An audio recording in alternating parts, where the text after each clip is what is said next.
खोया हुआ भाग्य। एक व्यक्ति जीवन से हर प्रकार से निराश था। लोग उसे मनहूस के नाम से बुलाते थे।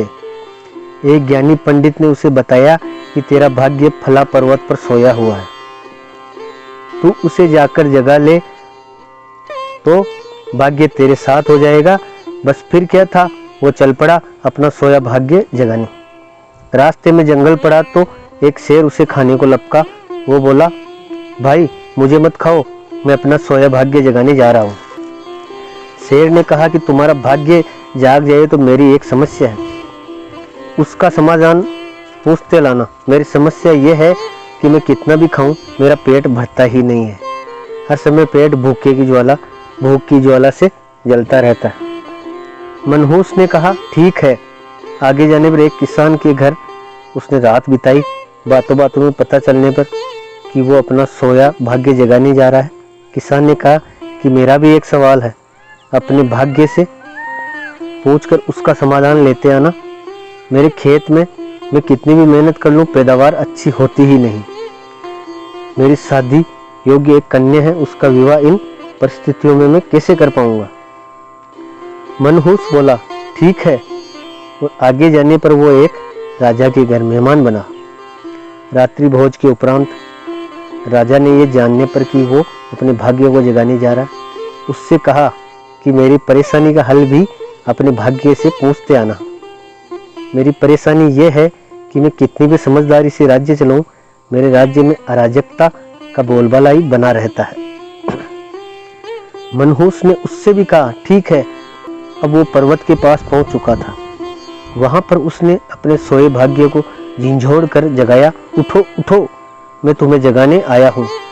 उसके भाग्य ने एक अंगड़ाई ली और उसके साथ चल दिया।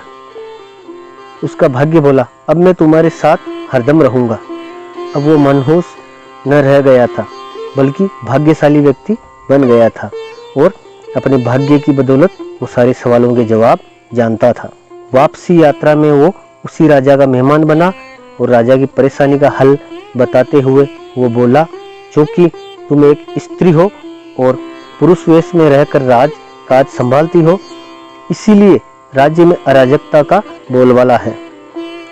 तुम किसी योग्य पुरुष के साथ विवाह कर लो, दोनों मिलकर राज्य भार संभालो तो तुम्हारे राज्य में शांति स्थापित हो जाएगी। रानी बोली, तुम्हें मुझसे ब्याह कर लो और यहीं रह जाओ।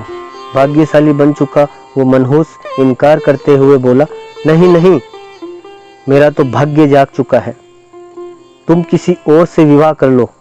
तब रानी ने अपने मंत्री से विवाह किया और सुखपूर्वक राज्य चलाने लगी। कुछ दिन राजकीय मेहमान बनने के बाद उसने वहां से विदा ली।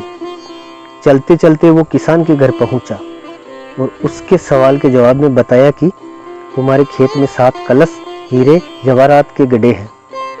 उस खजाने को निकाल लेने पर तुम्हारी जमीन उपजाऊ हो जाएगी और उस धन से तुम अपनी बेटी का ब्याह भी धूमधाम से कर सकोगे। किसान ने अनुग्रहित होते हुए उससे कहा कि मैं तुम्हारा शुक्रगुजार हूँ, तुम ही मेरी बेटी के साथ ब्याह कर लो। पर भाग्यशाली बन चुका वह व्यक्ति बोला कि नहीं नहीं, मेरा तो भाग्योदय हो चुका है, तुम कहीं और अपनी सुंदर कन्या का विवाह करो। किसान ने उचित वर देखकर अपनी कन्या का विवाह किया और सुखपूर्वक रहने लगा। कुछ दिन किसान की मेहमानवाजी भोगने के बाद वो जंगल में पहुंचा और शेर से उसकी समस्या के समाधान स्वरूप कहा कि यदि तुम किसी बड़े मूर्ख को खा लोगे तो तुम्हारी ये सुधा शांत हो जाएगी।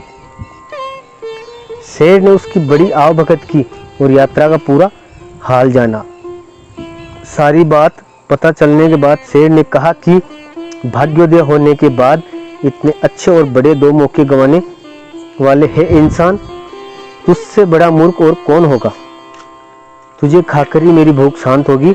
और इस तरह वो इंसान शेर का शिकार बनकर मृत्यु को प्राप्त हुआ। यदि आपके पास सही मौका परखने का विवेक और अवसर को पकड़ लेने का ज्ञान नहीं तो भाग्य भी आपके साथ आकर आपका कुछ भला नहीं कर सकता। इति।